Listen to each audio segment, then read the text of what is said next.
took a breath, you breathed your life in me. You have been so, so kind to me.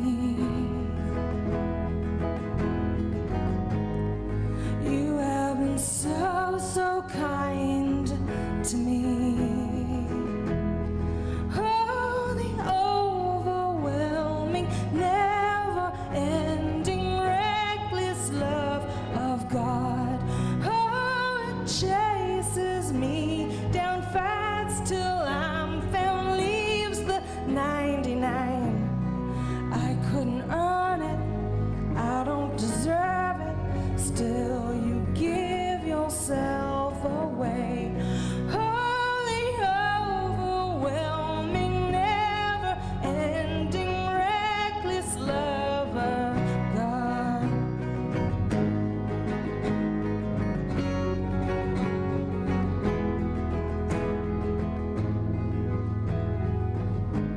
When I was your foe, still your love fought for me. You have been so, so good to me. When I felt no worth, you paid it all for me. You have been so, so kind to me. Holy, overwhelming, never-ending, reckless love of God. Oh, it chases me down fast till I'm found, leaves the 99. I couldn't earn it, I don't deserve it, still you give yourself away. Holy, overwhelming, never-ending, reckless love of God.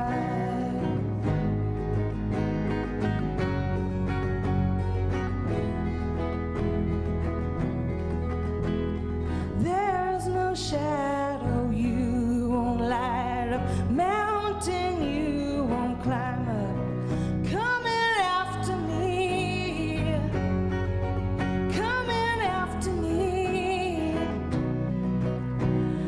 There's no wall you won't kick down, lie you won't tear down, coming after me, coming after me.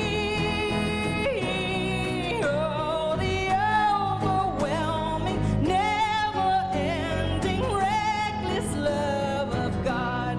Oh, it chases me down fast till I'm found, leaves the 99. I couldn't earn it, I don't deserve it, still you give yourself away.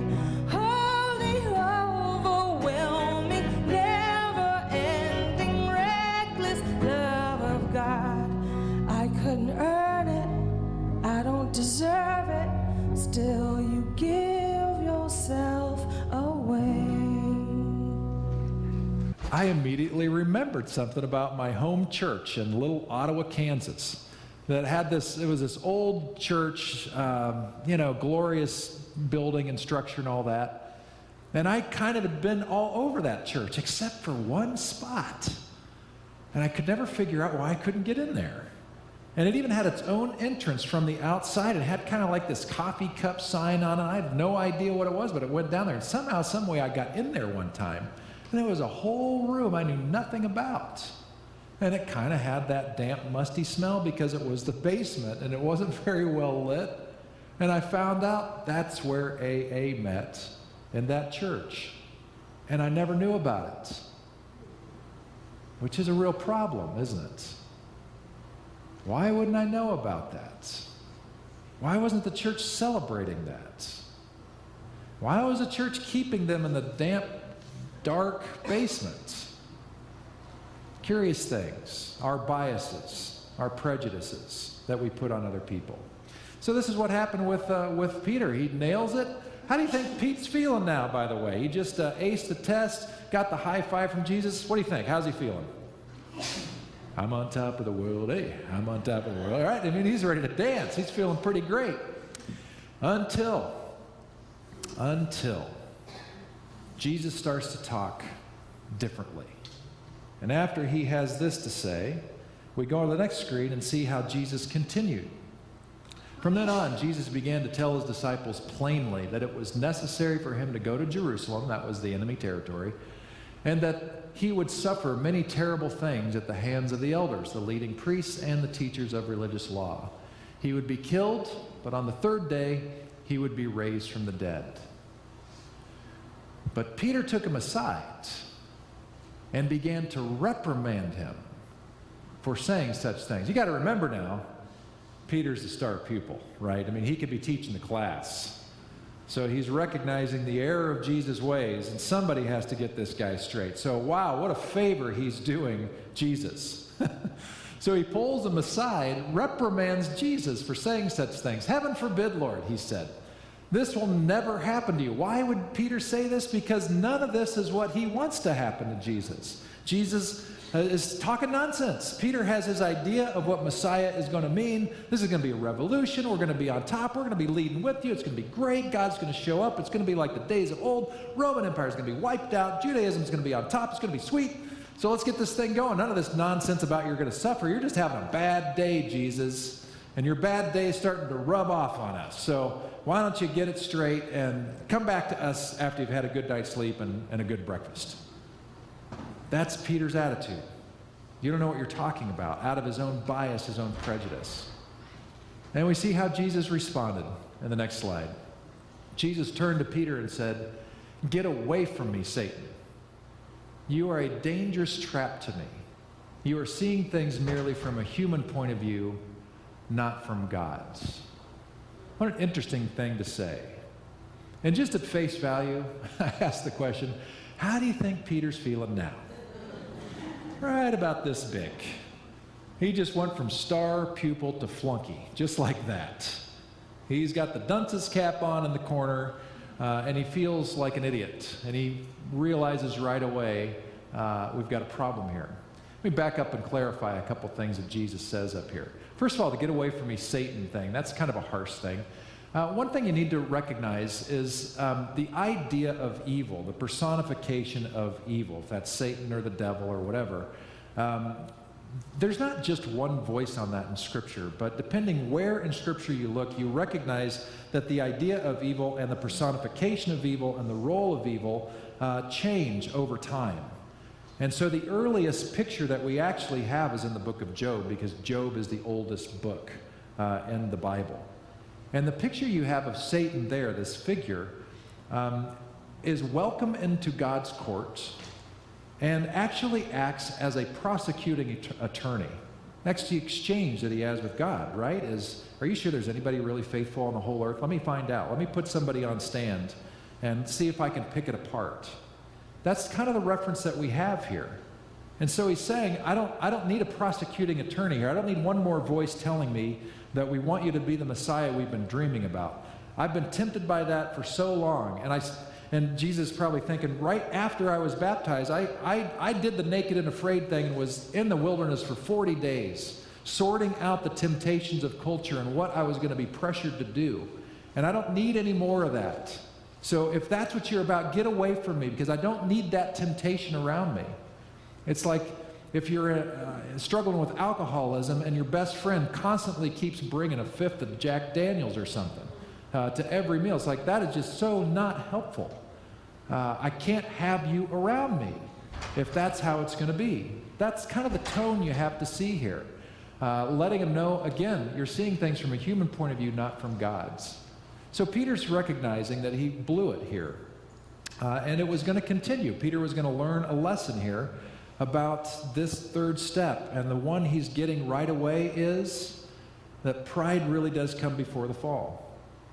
And he thought he was nailing it. He had it all figured out. I'm on the right track. It's going to work this time. I just aced the test. I've grown so much. I feel so good about myself. I feel strong and courageous. I'm going to nail this thing. only to, in the very next frame, blows it. Because when we're so full of ourselves and our own resources, we forget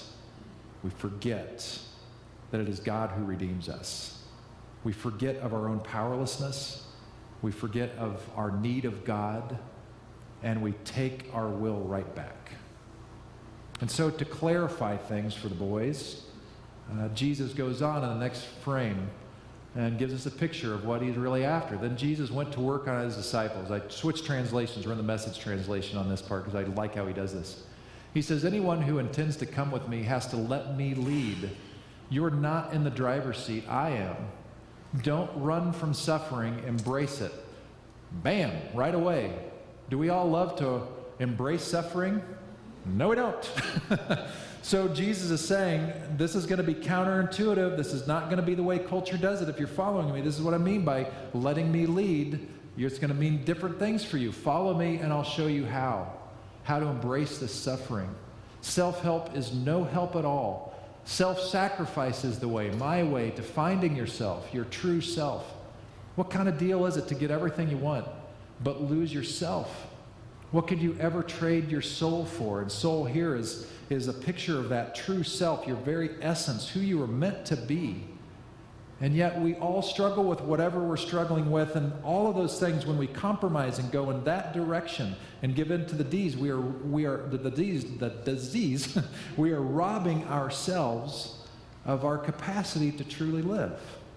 It's like we're saying when we fall victim to what's got us. It's like we're saying, I've got my program for happiness. Surely it's going to work out this way this time, so I'm going to keep going this direction, only to find out that we're robbed of our own happiness in the process. That it may work for a moment, but then there's the day after. And so that's kind of what Jesus is getting at here, is there's something bigger at stake here. It's your very life. And what do you want to do with that? So all of us have to deal with this one if we're going to be serious about following Jesus. And to be honest with you, there will come a rub in the road here. This is going to be difficult for you. And if you are a Jesus follower and have been for a very long time, and you can't think of any time where there's been a rub in the road, where there's been a difference between what God has asked you to do and what you're already doing, let me just speak to you as your pastor. You are not paying attention. You have stopped listening. You have stopped reading. The reason I know that's true is because this whole thing is a lifelong process of learning and growing and becoming. It's not a one and done. If you're a normal human being, I guarantee you that one of the places this is going to rub, given that we live in a consumer-driven culture, has to do with your relationship with your stuff and your relationship with your money. And my hunch is we are not comfortable at all with what God says to us about how that relationship should be. And when we hear Jesus say those words, you cannot serve both your greed, your consumerism, and me. I have a hunch that we come up with all kinds of ways to hold on to a little bit more and to be generous with a whole lot less. Or how about your time? These are like the big two, man, that every human being, at least in the United States, deals with. Where does your time go? We remember that one of the biggest commandments is to keep the Sabbath holy, to make space for you to breathe, to rest, to restore. And yet how many of us pride ourselves on our schedule, which is driving ourselves into the ground? And if we're not as productive as we think we should be, then we berate ourselves for being lazy, even though it's like one of the inviolable laws of God. Take a day off to breathe, to recover, to remember who you are and whose you are. Oh, that's just two. If you'd like a longer list, come see me this week. We could go through all kinds of things just to see where it was that you stopped paying attention to the invitation of God when God has said to you, follow me. And this is not a legalistic thing. Don't hear me wrong. This is not a new list, a new way of being legalistic about things like, oh, well, I got to do this, I got to do this. No. This is an invitation for you to live. This is an invitation for you to experience life in a different way that is qualitatively better than our culture knows how to pull off. It's letting Jesus lead. And that's going to change your dynamic in all of your relationships. It's going to change your dynamic with how you understand yourself, how you understand work, how you understand family, everything. And so the simple solution is for you to ask yourself, have I asked the question, what does follow me mean in absolutely every sector of my life? And have I knowingly, as best as I can, said yes in all of those sectors? And if the answer is yes, awesome, well done. You're probably going to go to heaven soon. That's great, but we're going to miss you. That's kind of what I'm saying, is because we don't really get that complete until we are made complete after this life is over. Get me? Okay, well, you would think after this, Peter's got it, man. I mean, he was the star pupil, only to find out his pride got in the way, stuck his foot in his mouth, which he was really good at doing, was berated by Jesus, kind of threw the Satan bomb at him, didn't see that one coming. He got this quick lesson. Everybody, it was made one of these teaching moments. Everybody knows now, okay, letting you lead means actually letting you lead. That's going to look different than the rest of things. So you'd think, okay, got it, done, ready to go. Until it was a Thursday night. We call it Maundy Thursday, Latin word for mandate Thursday. And they may have been having a Passover meal. There's questions about that, but they're together in this upper room. It's a nice meal. It's Passover feast in Jerusalem. Everybody's there, excited. They're having this dinner, and Jesus drops the bomb on them and says, guys, we're at the end of the show here, and it's going to get bad real quick. And it's just like I told you, it's going to get ugly, and I'm not going to be with you much longer, but I'm going to come back. Just like I said, it's going to be bad. And Peter, who was so wonderful at speaking before thinking, like another Peter I know, he blurted out, Lord, I got your back, man. I am with you to the bitter end. They kill you, they're going to have to get through me first. I'll die with you. And Jesus just kind of probably giggles a little bit at this point because he's had this happen so many times. And he's just like, Pete. That's thank you. But here's how this is really going to play out. Before dawn tomorrow, you're going to not deny even knowing me 3 times. And at this point, Peter recognized that it's probably a bad idea to refute that. So the night went on. He's in the Garden of Gethsemane. Soldiers come, arrest him. He's beaten to a pulp, put on a false trial, wakes up the next day on trial with Pilate, beaten some more. The people begged because it was a rigged deal. They asked for him to be crucified. Pilate says, okay, you'll be one of the 600 people we crucify this month, but 3 just on this day. And so Jesus is crucified as the most humiliating, shame-filled death possible. And that night that led up to that day, sure enough, you saw the movie, Peter denied him 3 times. And he had to feel terrible shame about this. And he's kind of letting it eat him alive. Because he even had a warning this time, and he still blew it. And he's waiting around with the disciples on what we call Easter Sunday, when finally somebody rushes in the door and says, hey, we went to prepare the body, and there's no body. And this angel showed up and said, yep, you're looking for the living among the dead, not here. So, go on to the Sea of Galilee, and Jesus will meet you there. And Peter's the first guy out the door running to the tomb to find out for himself what's going on. So he's just excited. He's not stepping away from Jesus. He just blew it. And he desperately wants to see this thing come true, even though he can't understand it all. And then a period later, the guys go back up to the Sea of Galilee. And they're fishing one morning, as they do. They remembered we're supposed to go up there. And they're catching nothing. It's been a long, long morning. And some yahoo on the beach calls out, "Hey, how's the fishing?" And they're grumbling, probably offered some sign language to that guy, and then said, "Well, I'm not getting anything." And then finally the voice says, "Well, try the nets on the other side of the boat." And they're like, all right. So they do, and all of a sudden it's more fish than they can handle. They connect the dots. It's Jesus on the shore. So Peter's the first one in the water to swim back. He can't wait to see Jesus. He hasn't left Jesus. He just screwed up. And so they embrace. Jesus had already caught some fish and already had them cooked, ready for breakfast. So they eat breakfast together. And that's when Jesus has the literal come to Jesus moment. And just as Peter denied knowing Jesus 3 times, Peter has a conversation with Jesus where he's asked a question 3 times. "Peter, do you love me?" "Yes, Lord." "Peter, do you love me?" "Well, yeah, you know that I love you." "Peter, do you love me?" And Peter connects the dots. And he's like, "Oh, okay." And we look at this as this painful kind of thing, but it's known in biblical studies as the restoration of Peter. That this is not Peter getting his butt kicked, being rebuked by Jesus. This is Jesus restoring him. Do you really surrender to me? Do you really trade my will for yours? Are you with me? Really with me? Do you love me that much?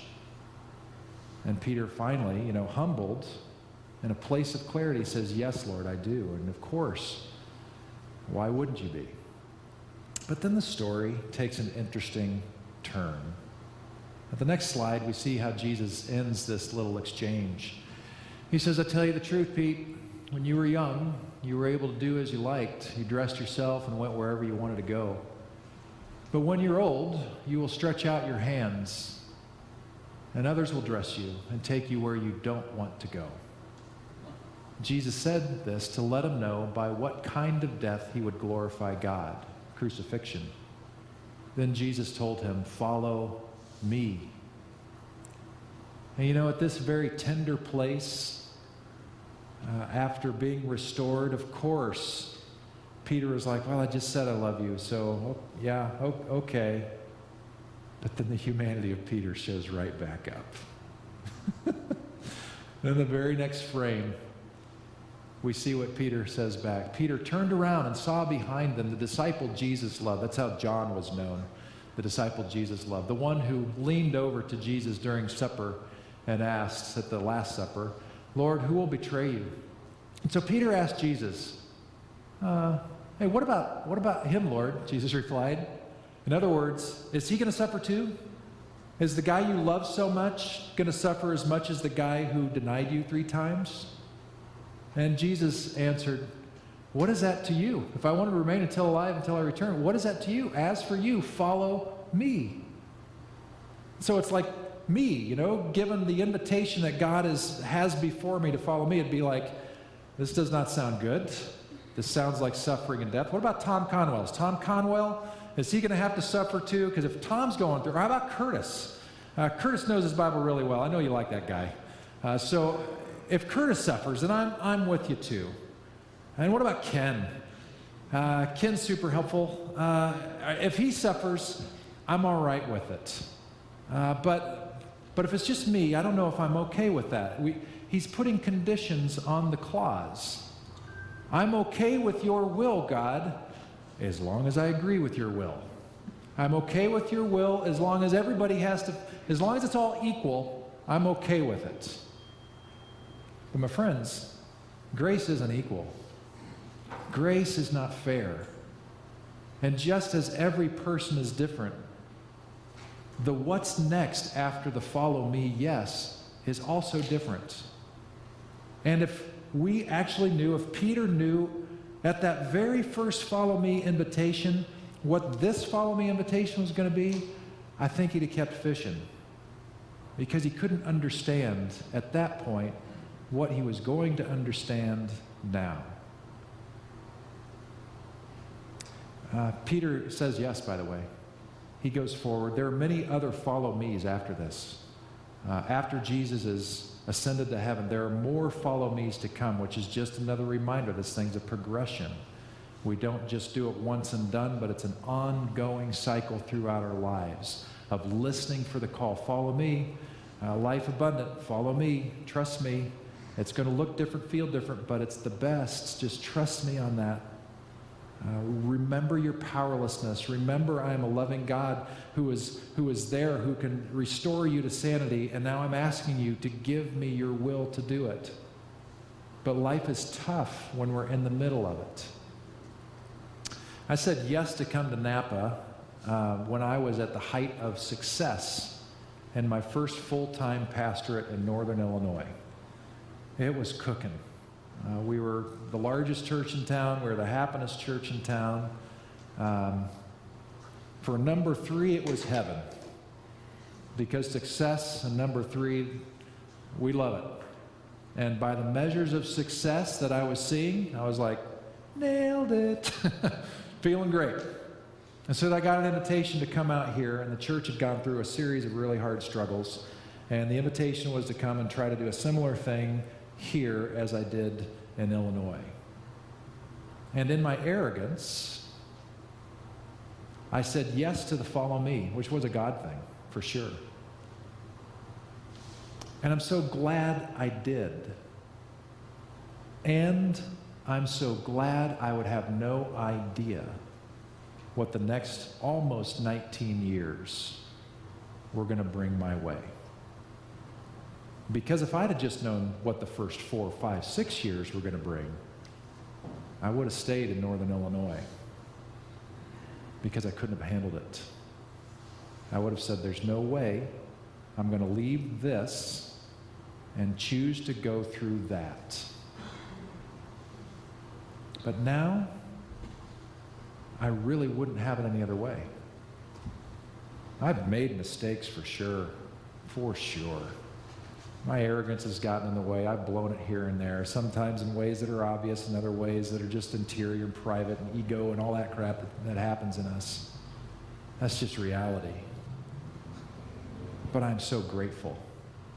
I'm so grateful for the difficult times because they acted as a crucible to form me, to shape me into who I continue to become. And I'm confident that that is why when Peter finally did have his bell rung and he was crucified, so the legend goes, he chose to be crucified upside down, not to be equated with Jesus. He learned. And I don't think he would have had it any other way. Your follow me invitation will take you by necessity into paths that you don't want to go. That's why you're going there. It requires surrender to trust that the one who is doing the inviting knows what will really be best for you. But surrender's hard. As Rohr says in a couple quotes on the next screen, he says, surrender will always feel like dying, and yet it is the necessary path to liberation. It's so right on. He said, surrender is not giving up, as we tend to think, nearly as much as it is a giving to the moment, the event, the person, and the situation. Surrender is giving to, and you may really need that clarification, because human beings don't like to surrender anyway, do we? And I would go so far as to say American human beings really don't like to surrender. It is not in our national vernacular. You listen to our political leaders, our military leaders, they will say, we do not surrender. And I would push it a little further. That among Americans, I would say American men have a harder time with this surrender idea. Why? Because surrender feels like failure. Surrender tells us we're wimps. Surrender is emasculation. You might as well not call me a man anymore if I surrender. I'm going to cower the rest of my life. Surrender's hard work. And yet it is the way forward. Now, I got some great news for you. Truly great news for you.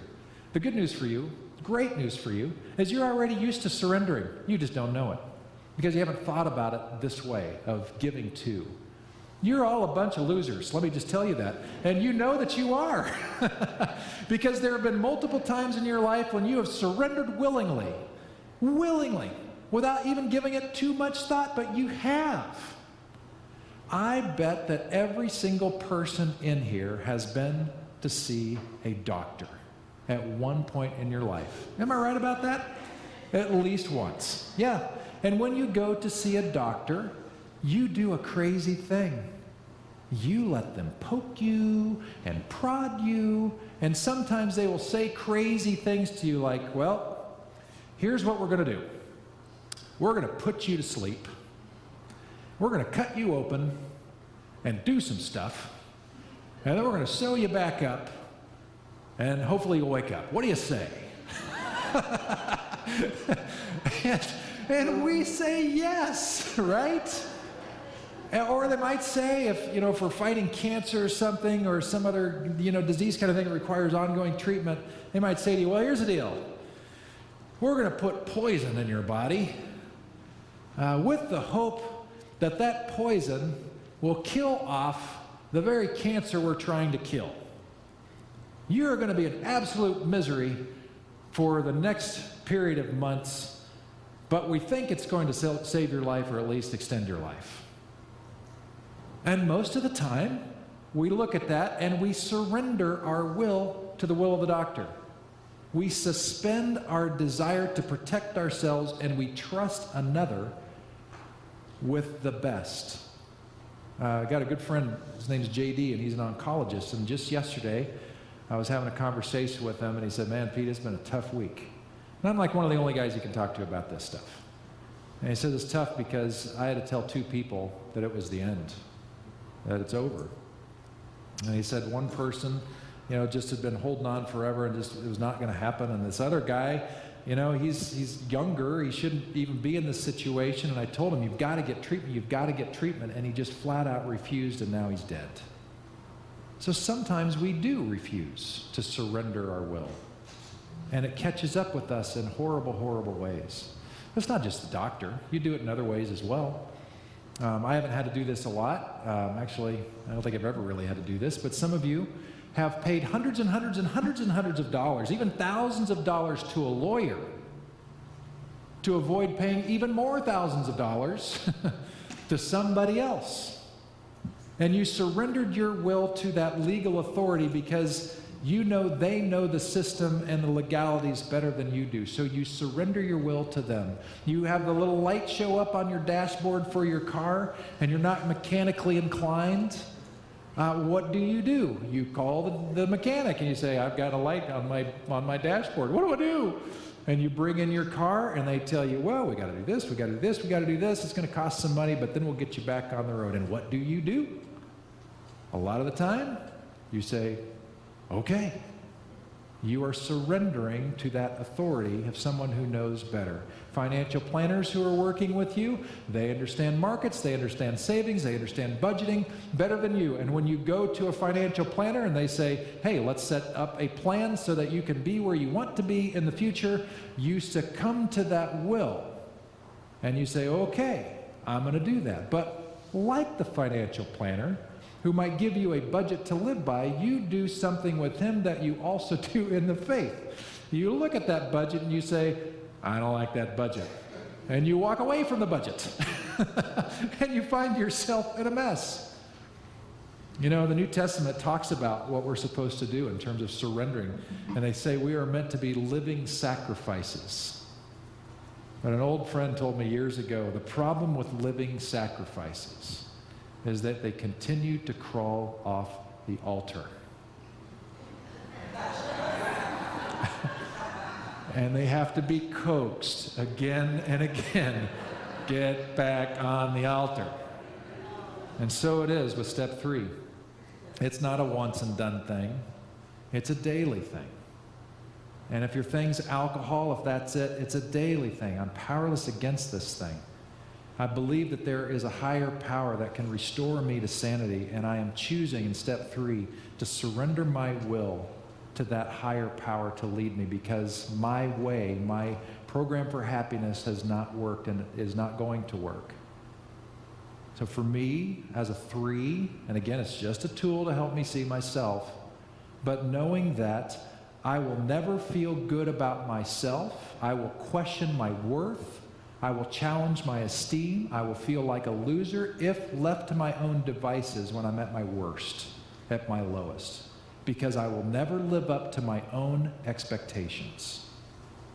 And so what is it for me? It's listening to the voice of God, who says to me, Pete, I created you. You've got the skills and the gifts to do what I want you to do. I just want you to use your gifts and your skills as best you can. I love you. I'll work with you. Leave the rest to me. You just follow me. You just follow me. And I got to tell you, I don't know where you are. You might be a 3, and that might make total sense. You might be something else, but I got to tell you, that daily thing actually works. It does lead to a peace. And it does lead toward growth and health. What is your surrender today? What are you being called to surrender? What does the follow me mean for you today?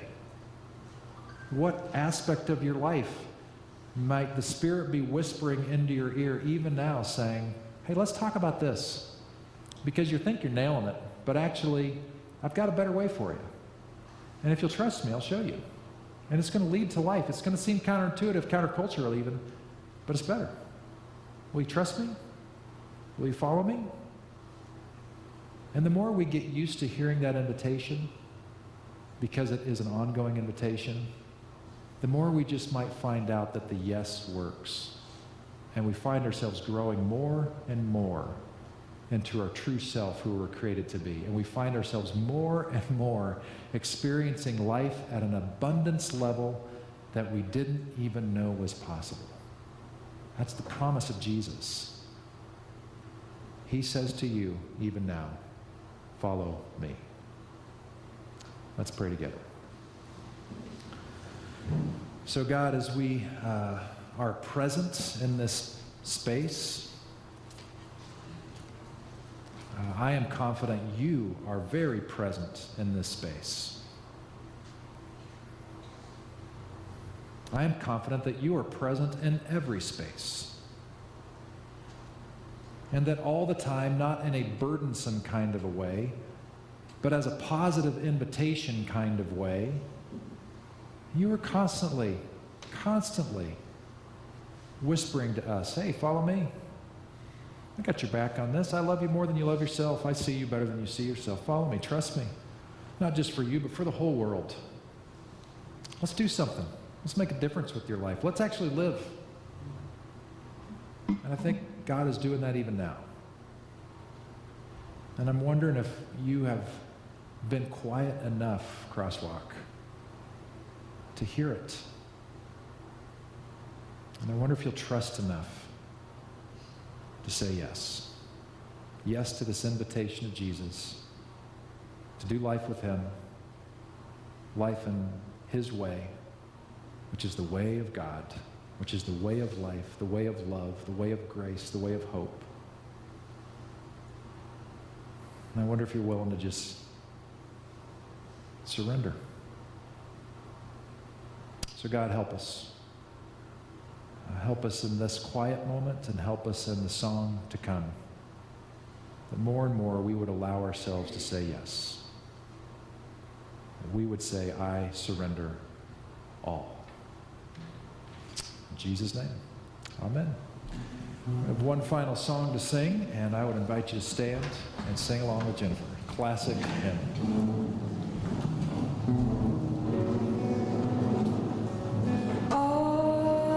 Jesus, I surrender all to him.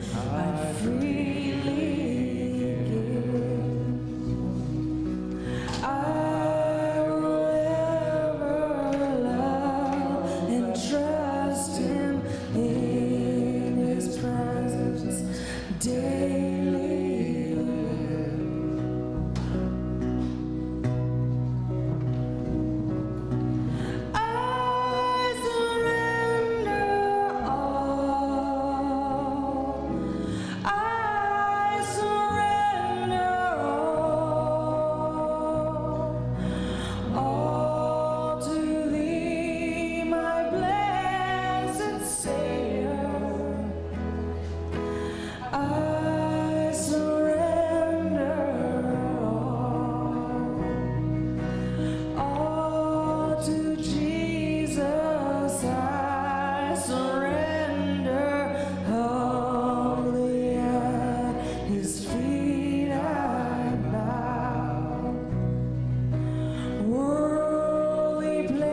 How's that for old school?